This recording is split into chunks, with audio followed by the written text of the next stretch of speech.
अपने दिलदार पति को चोर समझने की भूल कर दी मैंने। मैं जिस पति से काम करवा रही थी, कपड़े धुलवा रही थी, जूते चप्पल उठवा रही थी, जिसे मैं निकम्मा, नकारा, गरीब और पालतू कुत्ता समझ रही थी, उसकी सच्चाई जानकर मेरी रूह कांप गई। क्यों उस 15,000 रुपए कमाने वाले आदमी को कमिश्नर साहब तक सलाम ठोकते हैं? और तो और जिस इंसान के पास एक लोहे का ताला खरीदने तक के पैसे नहीं थे, उसके पास कहां से आया ये बेशकीमती हीरा? जानने के लिए देखते रहिए मेरी और गौतम की कहानी रॉयल वारिस। अवनी, क्या कर रही हो? अवनी, मैं मर जाऊंगा, क्या कर रही हो? तो मर जाओ, लेकिन गौतम, अगर मेरी दादी के बर्थडे के लिए तो 5 लाख से कम का गिफ्ट लाए ना, तो तुम्हारे छोटे छोटे टुकड़े करके ना गली के कुत्तों को खिला दूंगी।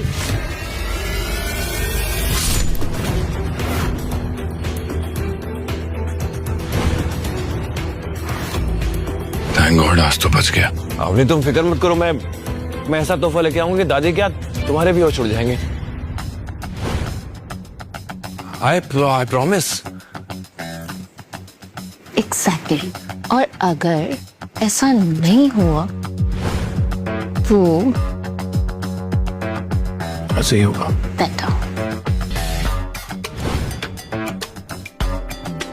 जोधपुर की करोड़पति business family Agarwal and sons की हेड गायत्री देवी का जन्मदिन मनाया जाने वाला था। शहर के बड़े बड़े रईस उस पार्टी में आने वाले थे, तो जायज है अवनी चाहती थी कि उनकी तरफ से उसकी दादी को दिया जाने वाला गिफ्ट बेशकीमती हो। लेकिन गायत्री देवी की पोती अवनी बहुत परेशान थी, क्योंकि उसके दादाजी ने उसकी शादी किसी अनजान वजह से इस बेहद गरीब लड़के गौतम से करवा दी थी। उसकी दादी वैसे ही उससे नीचा दिखाने का कोई मौका नहीं छोड़ती थी, इसलिए अवनी चाहती थी कि वो अपनी दादी सा को एक महंगा गिफ्ट दे, ताकि सबके सामने उसका औहदा बना रहे।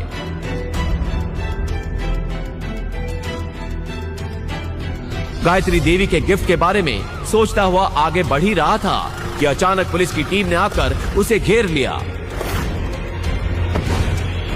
धर लिया रे चोर ने। चोर?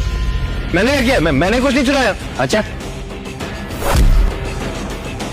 यही है इंस्पेक्टर साहब जो शोरूम के चक्कर लगा रहा था, इसी ने चोरी की है। दादी सा का बर्थडे गिफ्ट लेने के लिए गौतम शहर की सबसे अपने दिलदार पति को चोर समझने की भूल कर दी मैंने। मैं जिस पति से काम करवा रही थी, कपड़े धुलवा रही थी, जूते चप्पल उठवा रही थी, जिसे मैं निकम्मा, नकारा